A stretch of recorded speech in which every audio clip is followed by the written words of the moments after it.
Derek and I had been together for nearly a year and a half when he suggested the cabin trip.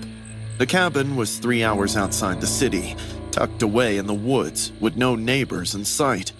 At first, it felt magical. We cooked dinner side by side, opened a bottle of wine by the fireplace, and curled up on the couch talking about spring plans. But I couldn't help but notice how Derek kept glancing at his phone every few minutes. Work email? I asked. Yeah, just some stuff I need to handle when we get back. I didn't push it. He'd been fussing about some Chinese clients lately. We went to bed at around midnight. I fell asleep thinking about what ring he might have hidden in his bag. At 3 a.m, loud footsteps woke me up. My first thought was deer, but the rhythm was too steady. I shook Derek awake. Someone's outside. He blinked at me, confused. It's probably just an animal. But right then, a soft scraping sound echoed against the living room window, and we both jumped out of bed. We crept toward the living room. The cabin was small, with just one bedroom, a bathroom, and an open living area with a kitchenette. Most of the windows had these thick curtains that the owner had left closed, but we'd open them during the day to see the lake view. When we looked toward the living room window, my heart stopped. There was a man's face pressed against the glass. He was pale and gaunt, with eyes that were too wide and a smile that looked wrong. His breath was fogging up the window. Jesus Christ, Derek whispered, backing away a little. We blinked, and the face disappeared. There were more footsteps moving around the cabin. He was circling it, and every few seconds, there'd be a soft tap on a different window, like he was testing them. We need to call the cops, I said, fumbling for my phone. Signal's terrible out here, Derek replied, already dialing. The owner gave me his number for emergencies. I'll try him first. Derek's phone kept dropping the call. He tried 3 times before it finally connected, but it went straight to voicemail. Meanwhile, the man kept moving from window to window, tapping and testing. When he reached the one near the kitchen, he stopped and stared right at us. Up close, I could see he was mid-30s with dark hair plastered to his forehead. Even though it was freezing outside, sweat dripped down his temples, and his face was flushed like he'd been running. "Let me in! I'm cold!" "Get the hell away from here!" Derek shouted. The man just kept staring with that stretched smile plastered across his face. "Please, I'm so cold! Just let me in for a minute!" Derek was frantically dialing 911 now.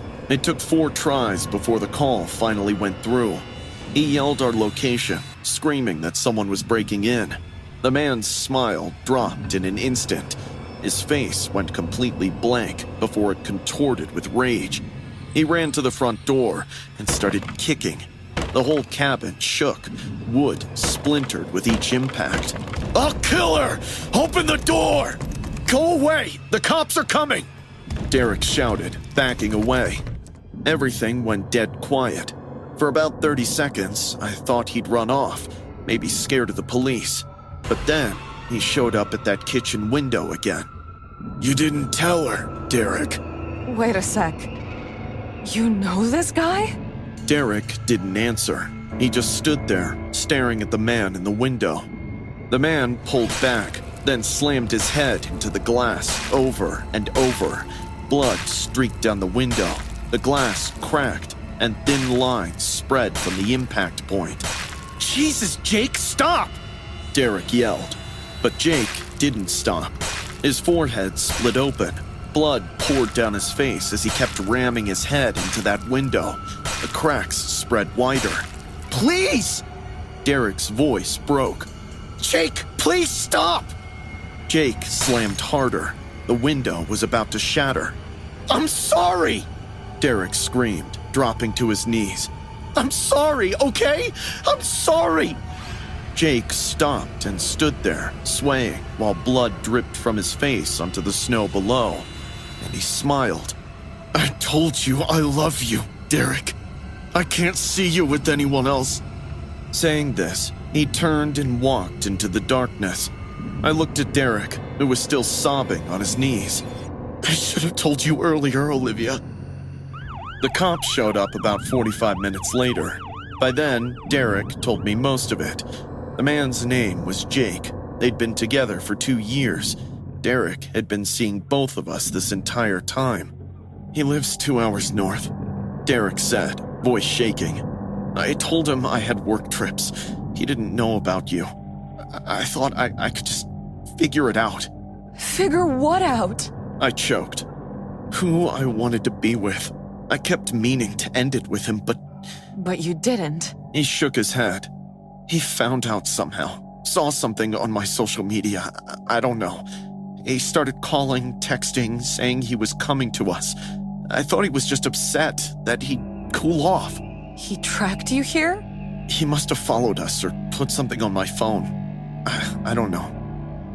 The cops searched, but Jake was gone. They found blood in the snow outside the kitchen window and footprints leading into the woods. We drove home the next morning. I broke up with him in my apartment parking lot. Derek kept apologizing, saying he'd made a mistake, that he loved me, that Jake was unstable, and he'd been afraid to tell me the truth. But all I could think about was that night. The way Jake had looked at Derek with so much pain and rage that he'd literally smashed his own head through a window. I even posted in social media to let everyone know that Derek and I aren't together anymore. I hope Jake have read so that he doesn't see me as a threat anymore.